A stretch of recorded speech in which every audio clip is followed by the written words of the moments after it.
Okay. Last लेक्चरला आपण discuss करत असताना डेव्हलपमेंट ऑफ एम्ब्रिओ डिस्कस केली. मी तुम्हाला सांगितलं की प्रोडक्ट ऑफ फर्टिलायझेशन जो झायगोट असतो तो झायगोट प्रो एम्ब्रिओ तयार करतो, म्हणजे 2 सेल स्टेज तयार करतो.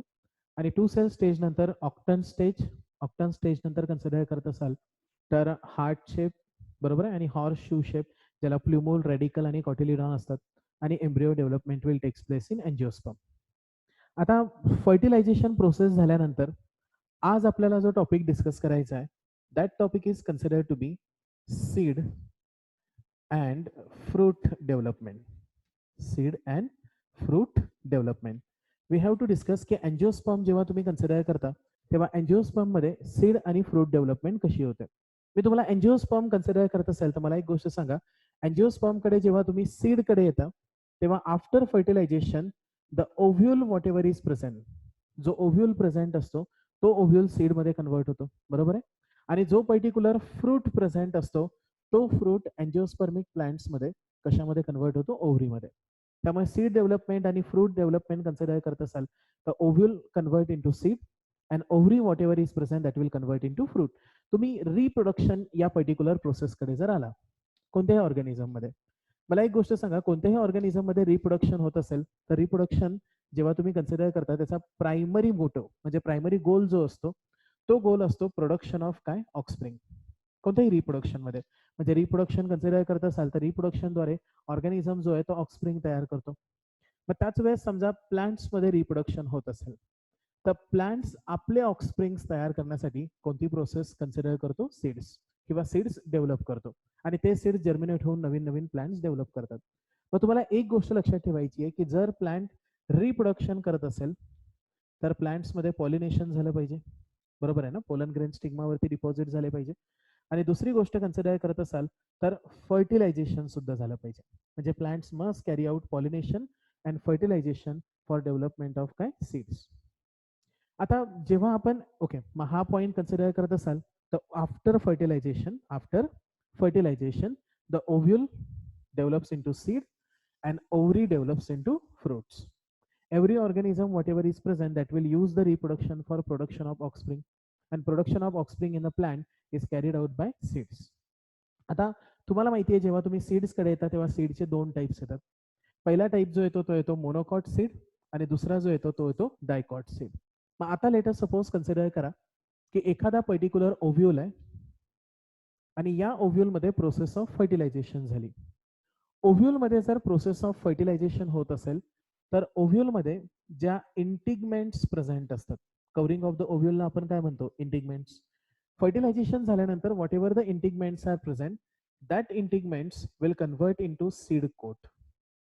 इंटिगमेंट्स कशात कन्वर्ट होतात, सीड कोट मध्ये.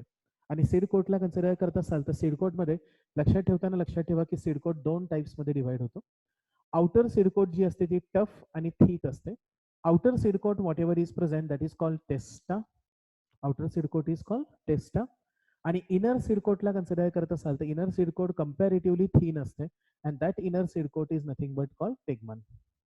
आता जेव्हा तुम्ही सीड्स कडे येता तेव्हा सीड्सला जेव्हा आपण क्लासिफाय करतो म्हणजे ओव्ह्यूल फर्टिलायझेशन झाल्यानंतर काय डेव्हलप करतो, सीड्स. आणि जेव्हा आपण सीड्सला क्लासिफाय करतो तेव्हा सीड्स दोन कॅटेगरीज मध्ये क्लासिफाय होतात, बरोबर आहे. पहिल्या टाईपचा सीड कन्सिडर करत असाल तर first type of seed is called as dicot seed. And second type of seed what ever is present that is nothing but called monocot seed. So seed, when you're supposed to consider, seed has two category, dicot seed and monocot seed. Very common ki dicot seed has two cotyledons and monocot has one cotyledon. If you're supposed to consider any dicot seed, let us suppose the dicot seed whatever is present, it has two cotyledons. So shape of dicot seed, if you open these particular structure whatever is present, they are called as cotyledons. Cotyledons. Cotyledons नंतर consider करत असाल तर जेव्हा तुम्ही dicot seed कडे येता तेव्हा dicot seeds मध्ये here is present embryo. Okay. Now when you talk about this particular embryonic structures what ever is present, या एम्ब्रियॉनिक स्ट्रक्चर्स मध्ये here what ever the part is develop, this particular part is called as radical. What is this part is called, radical. When you talk about this particular radical, just above the radical if you suppose to consider, okay, let us talk it in different way. Okay, now let us suppose this is cotyledon and this is embryo. If I suppose to consider the downward part will develop root, so this part is considered to be radical. Okay, let us another way. And this part whatever is present that will develops into plumule. Okay, plumule पासून shoot system develop होते आणि radical पासून root system develop होते. So this part is considered to be plumule. Okay, now the part which is present below the plumule, this part whatever is present, that is called epicotyl. What is this part is called? Epicotyl. So plumule, when you supposed to consider, plumule च्या खाली जो part present असतो, that part is called epicotyl. आणि रॅडिकलला consider करत असाल तर हा जो रॅडिकल आहे, या रॅडिकलच्या वरती जो पार्ट प्रेझेंट असतो, that part is consider to be hypocotyl. What is this part is called hypocotyl. त्यामुळे तुम्ही जेव्हा डायकॉट सीडला कन्सिडर करता तेव्हा डायकॉट सीड्समध्ये 2 कॉटिलिडॉन्स आणि मधात त्याचा एम्ब्रिओ असतो. या एम्ब्रिओच्या दोन्ही पोलला वरती प्ल्युमूल आणि खाली कोण असतो? रॅडिकल. आणि इपिकॉटिल आणि हायपोकॉटिल.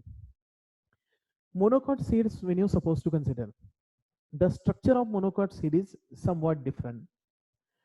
Let us suppose this is monocot seed. When you're supposed to consider this is the monocot seed, fruit wall and seed wall will be fused. So let us suppose I am showing this is considered to be seed coat and this is whatever is present, that is also fruit wall. So monocot मध्ये fruit wall आणि seed coat एकमेकांसोबत fuse असते. नंतर monocots मध्ये एक yellowish colour layer develop होते. And this particular yellowish color layer whatever is present, it will surround the structure present inside like this. This yellowish color layer whatever is developed, that is called aileron layer. What is this layer is called? Aileron layer. आणि aileron layer ला consider करत असाल तर aileron layer च्या आतमध्ये इथे जो part present असतो तो मोनोकॉट सीडचा एंडोस्पर्म असतो. This part is nothing but called wispum, endosperm. So endosperm च्या surrounding जी yellowish layer present असते, that particular yellowish layer is called endosperm. When you supposed to consider here, monocot seeds मध्ये जो cotyledon present असतो तो फार reduce असतो and it will become shield shape. Here is present the cotyledon and this cotyledon whatever is present, that is called scutellum. What is the cotyledon is called? Scutellum. आणि cotyledonच्या खाली इथे consider करत असाल तर here will be present embryo. If you suppose to consider this is the embryo, the upper part of embryo is called plumule. Upper part of embryo is called plumule and lower part of embryo when you supposed to consider, that is called radical. Am I right? Okay. And if you suppose to consider in monocot, the plumule has protective covering as well as radial has protective covering.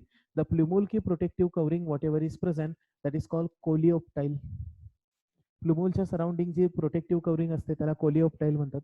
आणि रॅडिकलला consider करत असाल तर रॅडिकलच्या surrounding जी protective covering असते that is called coleorhiza. What is it called? Coleorhiza. Okay. So when you talk about the monocot seed, the monocot seed is consider to be like this. Okay. मग याला लक्षात ठेवताना हिंटने कसं लक्षात ठेवाल? Monocot seed मध्ये सीडकोट आणि फ्रूट वॉल एकमेकांना फ्यूज असतात. इथे अप्पर पार्टला त्याची एंडोस्पर्म प्रेझेंट असते. एंडोस्पर्मला कन्सिडर करत असाल तर एंडोस्पर्मच्या सराउंडिंग जी येलोइश कलर लेयर असते, that layer is called aileron layer. Which layer? Aileron layer. And below when you supposed to consider, the shield shaped cotyledon is present, that is called scutellum. Plumule radical, plumule coleoptile, and radical when you supposed to consider, that is called coleorhiza. This is considered to be structure of dicot seed and this is considered to be monocot seed. Some point you have to remember when you came across some plant like I can say that black pepper and beet when you're supposed to consider. Okay, so in some plant what will happen, the nucellus whatever is present, that nucellus persist even after fertilization. आणि जर nucellus fertilisation झाल्यानंतर ही persist होत असेल तर त्या particular persistent न्यूसेलसला perisperm म्हणतात. What is it called? Perisperm. आणि तुम्हाला जर विचारलं की पेरिस्पर्म फॉर्मेशनचं एक्झाम्पल काय, तर पेरिस्पर्म फॉर्मेशनचे 2 एक्झाम्पल लक्षात ठेवा. पहिलं example you have to remember beet plant, त्याच्यामध्ये न्यूसेलस परसिस्ट होते. आणि सेकंड वन कन्सिडर करत असाल तर black pepper plant. So black pepper and you can say that beet, you can consider the nucellus will remain persistent. Okay. Another point you have to remember that when you talk about these particular seeds, all of you know that seeds 2 types मध्ये divide होतात. Okay. So seeds, when you supposed to consider, the seeds will be divided into two types. Some seeds whatever is present, त्यांच्यामध्ये endosperm जी आहे ती endosperm persist राहते. अशा सीड्सला consider करत असाल तर त्यांना आपण एंडोस्पर्मिक सीड्स म्हणतो. कोणते स्पर्मिक? एंडोस्पर्मिक. आणि काही पर्टिक्युलर सीड्स जे आहेत त्यांच्यामध्ये जी you can say that endosperm आहे ती एम्ब्रिओ पूर्ण कन्झ्युम करतो, त्यांना आपण नॉन एंडोस्पर्मिक सीड्स म्हणतो. नॉन एंडोस्पर्मिक सीड्स म्हणजे याचा अर्थ सीड्समध्ये दोन कॅटेगरी पडतात, एंडोस्पर्मिक आणि नॉन एंडोस्पर्मिक. एंडोस्पर्मिक सीड्सला कन्सिडर करत असाल तर या सीड्सला आपण अल्ब्युमिनस सीड्स म्हणतो. कोणते मिनस? अल्ब्युमिनस. आणि नॉन एंडोस्पर्मिक जर असेल तर that is called ex albuminous. Ex albuminous seeds. Okay. आता एंडोस्पर्मिक किंवा अल्ब्युमिनस आणि नॉन एंडोस्पर्मिक एक्स अल्ब्युमिनसला कन्सिडर करत असाल तर याचे typical example you should remember. When you came across the endospermic seeds, the one example you should remember that is called coconut. Second one, when you are supposed to consider, the another example you have to remember that is considered to be maize. And when you supposed to consider, most famous example of endospermic seed is considered to be castor. मग coconut, maize आणि castor यांना consider करत असाल तर these are consider to be example of endospermic seed. Non endospermic ex albuminous when you supposed to consider, that is considered to be example. First one is considered to be pea, and second example whatever is present that is nothing but called as what? Beans. Now pea and beans when you supposed to consider, that is considered to be which endospermic? Non endospermic. आता एक idea छोट्या अँगलने अशी लक्षात ठेवा की ज्या seeds मध्ये एम्ब्रिओ डेव्हलप होत असताना एंडोस्पर्म कंप्लीट कंझ्युम करत नाही त्या सीड्सला आपण एंडोस्पर्मिक सीड्स म्हणतो. मग मला एक गोष्ट सांगा, जर सीड एंडोस्पर्मिक असेल तर एंडोस्पर्म ऑलरेडी प्रेझेंट आहे म्हणजे फूड मटेरियल स्टोर्ड आहे. मग फूड मटेरियल स्टोअर असेल तर जे सीड्स एंडोस्पर्मिक असतात त्या सीड्समध्ये कॉटिलिडॉन मच डेव्हलप होत नाही. बरोबर आहे, कारण त्यांना फूड मटेरियल प्रोव्हाइड करण्यासाठी एंडोस्पर्म प्रेझेंट असते. याचा अर्थ असा की मोनोकॉटमध्ये जिथे एंडोस्पर्म वेल डेव्हलप राहते, most of the monocot seeds when you supposed to consider, they are considered to be विस्पर्मिक, endospermic, and cotyledon will be reduced. पण नॉन एंडोस्पर्मिक सीड्स मध्ये एम्ब्रिओ डेव्हलपमेंट होत असताना पूर्ण पर्टिक्युलर फूड मटेरियल जो आहे तो कंझ्युम करतो. मग होल फूड मटेरियल जर कंझ्युम होत असेल तर दॅट इज नॉन एंडोस्पर्मिक किंवा एक्स अल्ब्युमिनस. मग हे सीड्स कोणते असतील? Mostly dicots. आणि त्यामुळे डायकॉट्स मध्ये एंडोस्पर्म अब्सेंट असते, म्हणून जास्त डेव्हलपमेंट कोणत्या लिडॉन्सची होते? कॉटिलिडॉन्स. लक्षात आलं नसेल तर पुन्हा एकदा सांगतो, नीट ऐका. जे एंडोस्पर्मिक असतील त्यांच्यामध्ये कॉटिलिडॉन रिड्यूस असेल. एक्झाम्पल्स मोस्टली कोणाचे असतील? मोनोकॉट्सचे. जे नॉन एंडोस्पर्मिक असतील त्यांच्यामध्ये एंडोस्पर्म नाही, मग डेव्हलप कोण होईल? कॉटिलिडॉन्स. आणि ते most of the type consider to be dicots. Okay, that is whatever is present, that is nothing but called as structure of काय? सीड्स. ओके, रॅपिडली एक 2 मिनिटात या लेक्चरला आपण रिवाइज करू. बघा, सीड्स डेव्हलप होतात after fertilization from ovule. Fertilization झाल्यानंतर ओव्ह्यूलची जी इंटिगमेंट्स असते that integument convert into seed coat. बरोबर आहे, सीड कोट मध्ये outer integument convert into testa आणि inner integument convert into tegmen. Seeds when you supposed to consider, seeds may be dicot or monocot. Dicot seeds मध्ये cotyledons develop होतात, endosperm develop होत नाही. त्यामुळे cotyledons मध्ये इथे cotyledons, upper part is plumule, lower part is radicle, epicotyl and hypocotyle. Monocot seed when you are supposed to consider, the monocot seed is having seed coat and fruit wall fused. The yellowish layer surrounding the endosperm is called aileron layer. Shield shaped scutellum, that is it's called cotyledon. Plumule की protective covering is called coleoptile.